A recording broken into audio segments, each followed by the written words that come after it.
설교집 3페이지와 4페이지에 내용이 나와 있습니다. 제가 읽도록 하겠습니다. 팬데믹으로 인해 세계 선교의 외부와 내부 환경에 많은 변화를 가져왔습니다. 선교 외부 환경의 변화를 보면 세계화 태조, 국가 간 주도권 경쟁 심화, 경제 침체, 교육체제 붕괴, 신체적 정신적 불안 심화, 대인관계 깊이 및 개인화, 혁신적 신기술의 출현 등의 직면해 있고, 선교 내부 환경의 변화를 보면 디지털 선교, 1:1 혹은 소그룹 강화, 교회 성도 감소와 재정 취약, 이단 사상 및 집단 부상, 현지인 중심, 선교사 멤버 관리와 위기 관리 선교, 전문인 평신도 선교, 협력 선교, 선교사의 고령화, 선교사 복지 등입니다. GMS가 그동안 100개국에 넘는 곳에 3,500여 명의 선교사를 보냈지만 선교 현장에 리시빙 구조가 없는 채로 보내므로 가는 선교사들의 개인적 소견으로 선교가 이루어졌습니다. 결과적으로 개인주의와 개교회 중심의 중복 투자, 특정 지역의 집중 혹은 분산적인 선교사 배치, 미전도 종족을 대상으로 하는 선교의 최우선 원칙과 목표와 개척 선교 전선 약화가 이루어졌습니다. 뿐만 아니라 분산된 멤버들에 대한 케어, 특정 지역과 나라의 편중으로 인한 배치, 은퇴와 복지, 다음 세대 동원, 팀 사역, 은퇴와 이양, 재산권, 정보와 연구의 플랫폼화 등의 해결 과제를 오랫동안 안고 있습니다.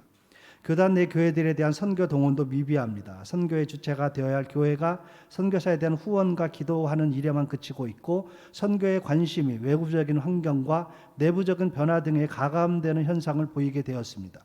이런 연유로 인해 교회와 선교사들의 관계가 재정 지원을 위한 대상으로만 인식하는 경우가 높아졌습니다.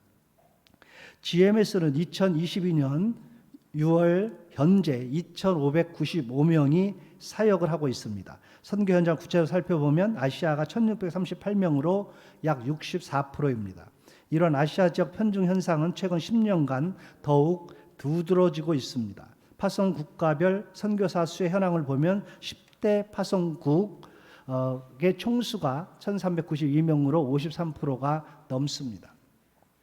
아프리카나 중남미는 선교사들이 줄어감으로 인해서 선교사가 없는 국가가 늘어나고 있고, 그나마도 대부분 향후 10년 이내에 은퇴를 앞두고 있고, 후임자의 부재로 인해 선교 사역의 이양에도 어려움을 겪고 있습니다. 현재 GMS 필드 구조는 지부 중심의 구조로서 모든 선교사들이 지부 소속이 되어 있고 지부장의 행정 지도를 받고 있습니다. 이는 1990년대 초에 총회 상부부인 선교부 내에 선교국과 해외선교위원회가 상설되었을 때 조직이 되었습니다. 당시 조직된 필드 구조는 선교 지역과 선교사가 증가됨에 따라 체계적이고 효율적인 관리와 사역을 위해 서구의 대표적인 선교 단체들, AIM이라든지 SIM 등의 벤치마킹하여 만들어진 것입니다. 당시 한국교회는 선교에 대한 이해가 약한 상태에서 선교적 열정만 가지고 있었기 때문에 서구 선교 단체 중심의 선교적 모델을 그대로 수용할 수밖에 없었습니다.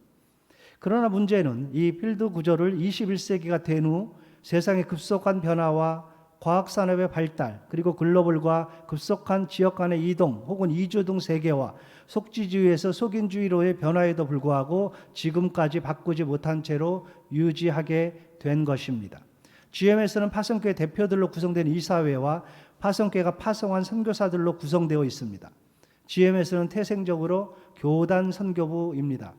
이는 개교에서 선교사를 선발하여 후원과 파송을 하고 행정과 인사만 선교본부에 위탁을 하는 구조입니다. 선교단체를 중심으로 한 소달리티라고 하는 선교 구조는 선교사 선발과 훈련, 파송 절차 등 모든 것이 본부 주도가 되어 진행이 됩니다. 그러나 GMS는 저희 교단이 교회를 대표하여 위임한 선교회지만 초신학적이고 초교단적인 소달리티 구조의 선교단체와는 근본적으로 다릅니다. 그럼에도 GMS는 선교라는 특수한 임무를 위한 조직이기 때문에 비록 소달리티와는 다른 DNA를 가졌음에도 불구하고 선교 현장과 현장 선교사들을 지도하고 관리하는 역할 차원에서는 선교단체들과 유사한 기능을 가지게 됩니다. 이러한 정체성의 혼란이 그동안 GMS가 교단 안에서 선교단체의 기능을 수행하면서 갖는 한계와 갈등이었습니다. GMS의 미래 발전을 위해서는 교단 정체성과 선교 단체의 기능에 대한 충분한 이해와 연구를 통해 교회와 선교사들의 협업 선교가 실천되어져야 합니다. 중요한 것은 GMS는 세계 선교 완수라는 한 목표를 성취하기 위해 존재한다는 것입니다. 세상은 팬데믹을 거치면서 새로운 세상에서 살아남기 위해 조직의 리셋과 대전환을 요구합니다.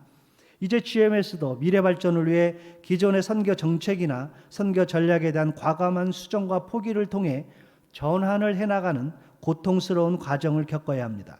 그동안의 GMS의 비전과 핵심 가치들의 점검과 반추, 그리고 전환을 통해 필드 구조에 맞는 새로운 정책과 전략들을 위한 청사진을 그려내야 합니다.